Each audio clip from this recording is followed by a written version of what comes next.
In this CineGuru tutorial, we're going to take a look at focal points, which are probably the best way to tell your cameras to point at specific places in 3D space at a given time. So to start with, we're going to need a subject, so let's choose this barrel. And we're going to need a camera, but I'm not even going to bother pointing the camera at the barrel to start with, just to prove a point. We'll call this camera camera. We'll call it cam 1, a little bit more distinct. And we'll make it a 5-second shot, and we won't bother with a fade, and we'll do a 90 frame of view to start with and a 50 frame of view to end with, so there'll be a zoom in on this shot, and there won't be a next camera. This is the only camera in our scene. So how do we tell this camera to point at a specific point in 3D space? Well, there is a marker for that included with CineGuru. So if we go into Add New Entity and navigate to your CineGuru folder, you'll find the focal point. So drag that out. And what we're going to do is just place this somewhere in our scene where we want the camera to point. Now I think I want it to point at the kind of midsection of this barrel. And if we go to Properties, you can see we've got 3 different parameters that we can name this marker. So the first one is the camera name. So that's the name of the camera that's going to point towards this particular marker, which is cam 1 in this case. And we're only using one focal point at the moment. So for the node number, we just put 1. And transition time we can delete because, as I say, we're just using one focal point. We can use multiple focal points, and we'll get into that shortly. But for now, we'll just keep it simple. So cam 1 and node 1. And then I will just quickly drop in a Cine trigger zone to set this all off. And we're going to call this camera, comma, cam 1. So when we enter this zone, it's going to trigger cam 1, and cam 1 is going to look towards this this point in 3D space here. So let's just take a quick look.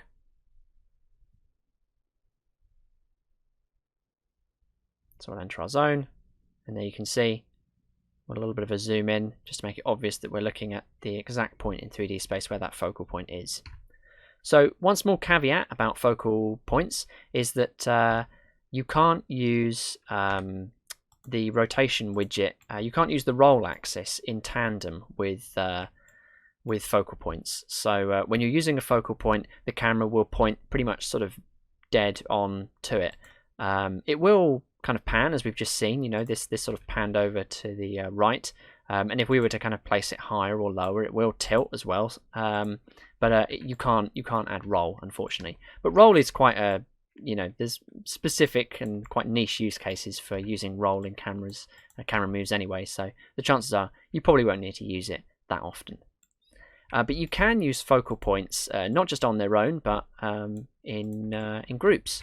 So what I'm going to do is drag in a second barrel, and I'm going to show you how to kind of link a few nodal focal points together. And then we can kind of get the focus to move from our first barrel to our second barrel over the course of a shot. And you know what? Let's add in a third barrel as well, just to make things more interesting. So here's our third barrel, and we'll drop it in. And I'm going to move our camera. And basically what we want to do is we want to kind of pan from our blue barrel to our red barrel to our kind of green barrel. And we'll do that using 3 different focal points. So first off, let's just extract this original focal point, and I'm going to hold down Shift and click to drop it in again, and drop in another copy of it next to our red barrel and another copy of it next to our green barrel. And now we need to make sure that these are named uniquely. So on the second one, we'll go to Properties, and we'll change the node number to 2, and we also need to add in a transition time as well. So that's the time it takes to go from this second node to the third node. So we'll say that that's 2 seconds.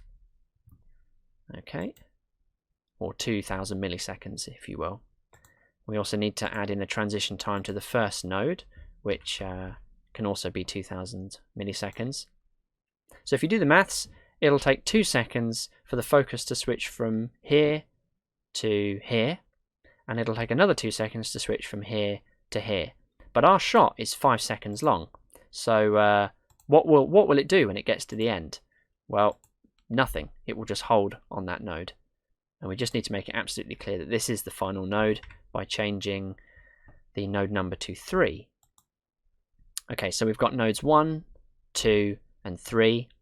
And what will happen as we step into this zone is our camera will immediately begin moving its focus from node 1 to node 2 and then on to node 3. So let's have a quick look at that in action. So there we go. And you can see it does hold on that last focal point just for the last second of the shot. And of course, because we added in a zoom, it continues doing that zoom. So you can use this in lots of different ways. You can create some really interesting kind of camera moves with this. Another example you might want to try is, well, what happens if you want the focus to start on the first barrel and kind of stay there for a couple of seconds, and then you want it to move to another subject. So in that case, you just have to put your second focal point to be basically in exactly the same place, more or less, as the first focal point. So by doing that, what we're saying is, yes, there is a transition time of 2 seconds from node 1 to node 2, but they're basically in the same space, the same point of 3D space. So from our point of view, you're barely going to see anything change. And in fact, I will get rid of that zoom that we added earlier, and you'll see that when we go into this trigger zone, the camera will kind of be fixed on that blue barrel for the first 2 seconds. So there's a little bit of wiggle there, but not much, and then it moves over to our third focal point. So that's how you can use nodal focal points and create some really interesting shots with them.